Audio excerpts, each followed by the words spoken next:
So I have a few questions. Are kids still going to schools as boys, being taken away and returning home days later as girls? Why are Republicans not talking about this anymore? If they've stopped it, they should be yelling this from the rooftops. But if they haven't stopped it, are they still investigating it? My God, I can't believe we actually elected the dude who said that multiple times. Whatever happened to the drones? Are those still spying on us? Should we still be afraid of them?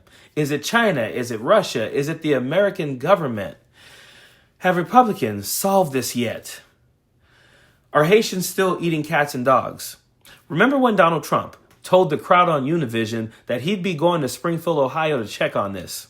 Has he done that yet? Did that militia that went there find out anything about it? Did they put an end to it? You'd think if Trump put an end to it, someone might report on that. Is the caravan of migrants that always seem to be headed to the border in election years still headed this way? Are the militia still going to assist the Border Patrol with that? Will the wall that Mexico paid for stop them? Has Trump's concepts of a healthcare plan been upgraded to a plan yet? Will he have that on day one? Has Trump stopped the war in Ukraine or Palestine yet? Why aren't they talking about these anymore? I think Trump is probably gearing up to say that there's been a decrease in fighting and he's the reason why. But has he called Putin and said stop yet? And you know what's crazy? They aren't even afraid to tell the truth now that they got your vote. Because Trump has gone from I'll end that war before I'm inaugurated to I have no idea what I'm doing with that war anymore. We've been funding this war in Ukraine for 3 years now. You've said you want this war ended in 6 months. 6 months? He's never said that. And it's a far cry from I'll end this war before I'm inaugurated, or even I'll end this war on day one. It'll be so easy. I'll end the war on day one. I'm going to call Putin. I'm going to call Zelensky. I'll get him in a room. I'll tell him to stop. It'll happen on day one. It'll be that easy. What is the strategy to do that? Can you give us any insight? Well, there's only one strategy, and it's up to Putin. And I can't imagine he's too thrilled with the way it's gone, because it hasn't gone exactly well for him either. And I know he wants to meet, and I'm going to meet very quickly. I would have done it sooner, but frankly, you sort of need a little bit of, you have to get into the office.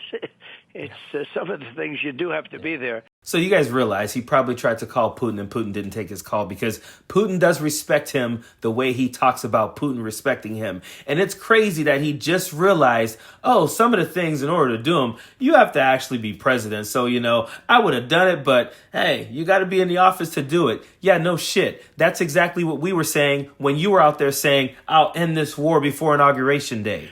And it's a horrible war. If you would look at the things that I see with the soldiers that are being killed, soldiers are being wiped out at levels that haven't been seen certainly since the Second World War. They're very flat fields. Anytime he says they're flat fields, he's trying to remember his line about the only thing that stops a bullet is a person. He always says that. Somehow someone told him that's a good line. Hey, talk about how the fields are flat and then say, the only thing that stops a bullet is a person. But go on. And that includes the Russian soldiers, too. But Ukraine is being decimated, and Russian soldiers are being killed in large numbers, and so are Ukrainian soldiers. Yeah. So it's a very sad thing. Young guys are just being shot. The field is flat, and the bullet basically stops when it hits somebody, and it's hitting a lot of people, and hundreds of thousands of young soldiers are being killed. So in case anyone out there didn't know, when a bullet stops at a person, there's a chance that the person gets killed. I want to thank Donald Trump for that insight on what happens when guns are shot, bullets come out, and they hit people.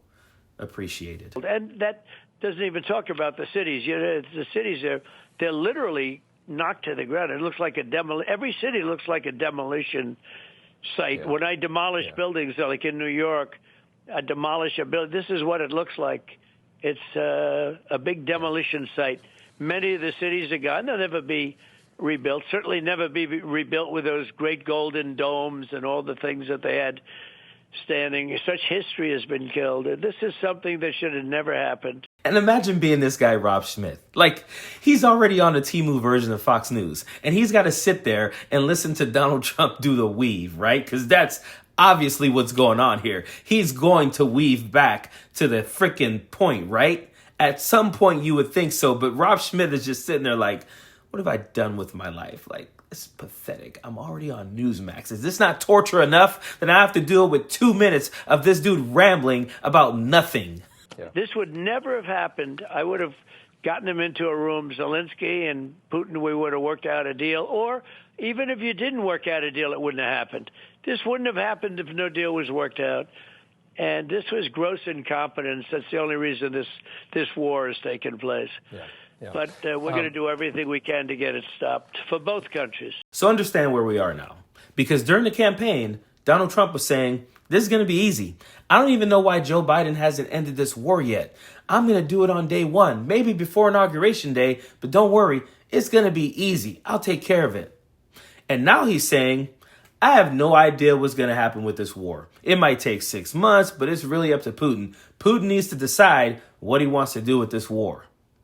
We elected the person whose mouth said this bullshit multiple times. I feel like I was one of a few people who were actually trying to tell you that Donald Trump was psychotic and should never be in office again. We failed. We have a mainstream media that is too afraid to call this bullshit out and an independent media who's too concerned with making money. Why are we wasting our time with these people? I think it's time that we amplify voices that aren't afraid to speak up. So please subscribe to my channel. Share it with as many friends as possible. I promise you I will continue to create content that is honest, transparent, and holds the government accountable. Period. Don't want no enemies or ops. Envy in their heart, I tell them stop. Vacation on the yacht.